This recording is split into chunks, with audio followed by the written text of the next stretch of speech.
Good afternoon, welcome to Grosvenor Vale, home of Wealdstone Football Club, for this intriguing National League clash between the Stones and Rochdale. First ever meeting between these two teams, two clubs. Not surprising really, as Rochdale were relegated last year after over 100 years as a Football League club, 102 years in which they never quite reached the top two divisions, but it was a mortal blow to the Dale when they went down last season, 8 points adrift of safety. This afternoon, of course, is going to be a slightly earlier start, live stream for us, as we'll be having the traditional Remembrance Day tribute with bugles, a bugler rather, and wreaths laid before the game in remembrance of those who gave up their lives in the two great wars. It'd be remiss of me not to mention this point, that although Wealdstone have been at Grosvenor Vale for 15 years now, there's exciting news to get the whole club buzzing towards the end of last week, when the news that the club's being allocated a 17-acre site in Hillingdon for the building of a new stadium.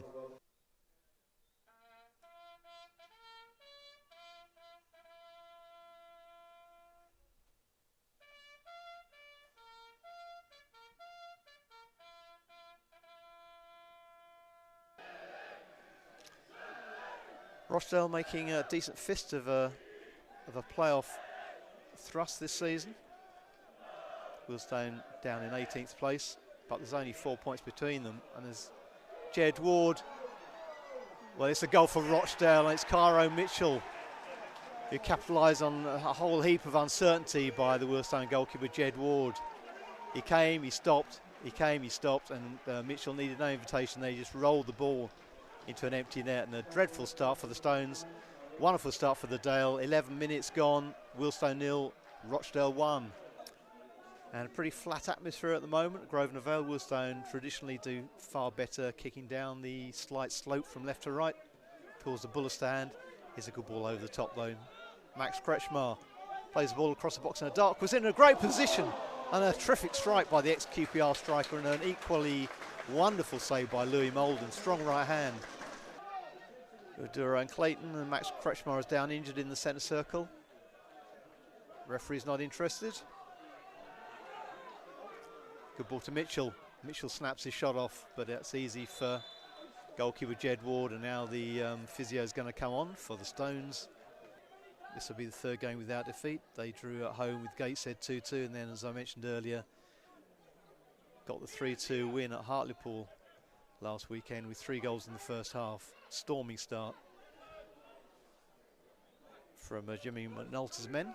He'll be very pleased to see them 1-0 up here. Now's a chance for Alarakia, breaking onto that touch from Alex Dye into the box. Ooh, decent effort as well. Sharp save from Molden.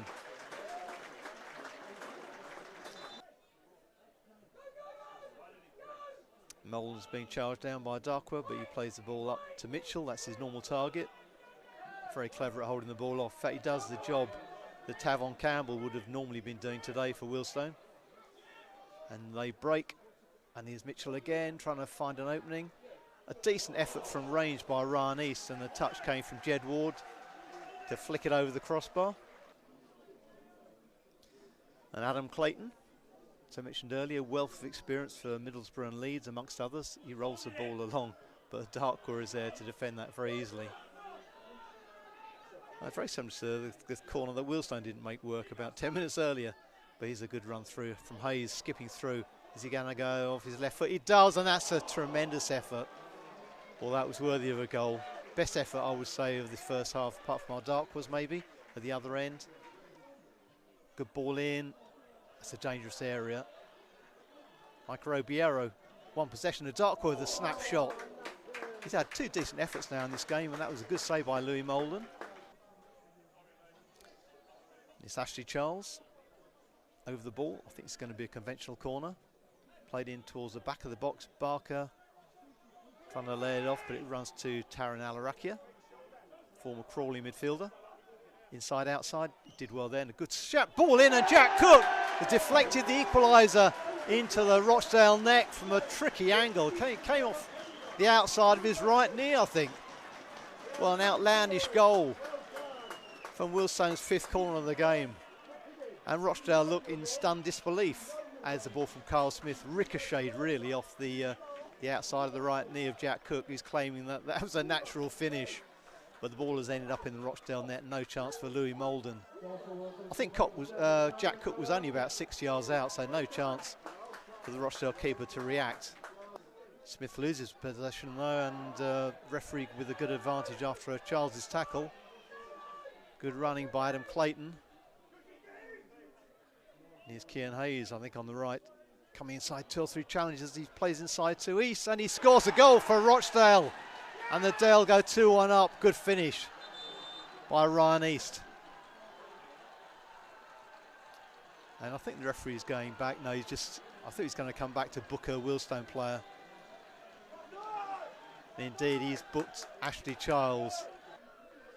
Now Charles playing it long out to the right. That's a good ball if Smith can reach it, which I think he will. It's pretty sticky down there, and indeed he trips over. Cook playing it first time, and here's Adarkwa, who levels for Wealdstone. Tremendous finish by Sean Adarkwa, volleying side foot into the net from Jack Cook's cross. The ball landed in the ideal area for the former QPR striker, former Arbroath and QPR striker, the 6'3", 6'4", I think he is, Sean Adarkwa, and he levels the score for the second time at Grosvenor Vale. Sean Adarkwa for Wealdstone. Nolan put under the cosh a little bit there by Adarkwa, and it's certainly muddy in that goal mouth, where the rain has persisted for the last 2 or 3 days here in Ruislip. And here's a break on Kian Hayes, and he's got away from Mason. This is real danger for Wealdstone. Great chance for Rochdale, but he put it wide of the post. Not a bad effort, beaten away by the keeper. That was Harvey Gilmore off his left foot. Not quite the area he wanted. Probably want to get a bit slightly higher, but that was close enough to the bottom of the post for Jed Ward to spring across and get 2 solid hands to the ball. And across to Gilmore, and across to Clayton.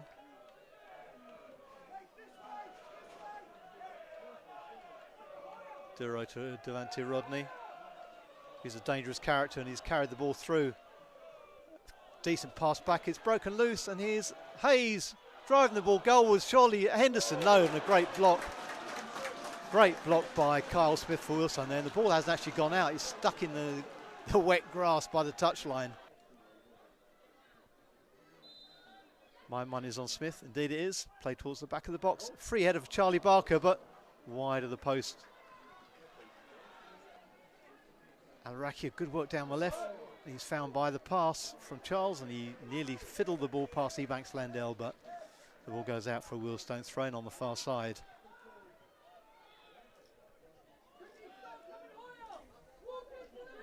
They're surely going to switch it now. Wealdstone have got 2 men on the right.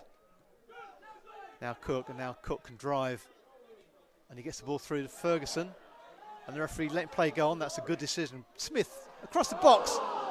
Well, Corey Andrews, that was a phenomenally difficult header to land on target, but he nearly managed it to the former Torquay striker in his second year here at Wealdstone. Now there's a chance for the Stones to attack in the dying embers of this game. Al-Raki danced inside, he's fouled. And Warren Carl Smith, who can deliver a deadly cross in this area. Cook wrestling to get away. The ball's come in, Cook gets his head on it, flicked it down, and it's gone in the back of the net. And Jack Cook has remarkably won the game for Wealdstone in the 4th minute of injury time. He got his head on the ball. From the angle up here in the gantry, it looked as though it was going to dribble wide of the post, but he nudged the upright and apologetically dribbled over the goal line. Disaster for Rochdale. Absolute ecstasy for Wealdstone and their captain Jack Cook, who gets his 2nd goal of the game. Jed Ward eats up a few more seconds by placing the ball carefully. Going to throw the ball upfield. The referee not looking at his watch for the moment, and his chance. Corey Andrews, it could be in here. Good work by Molden.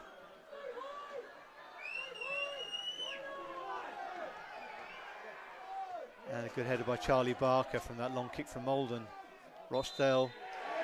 Well, Rochdale have lost it at the death here at Grosvenor Vale. glory for Wealdstone to cap a remarkable few days for the club with news of the new outline permission for a new stadium in Hillingdon, 2.5 miles down the road from Grosvenor Vale. And there'll be joy in the boardroom, joy in the terraces after that news, and also today's last minute winner by captain Jack Cook.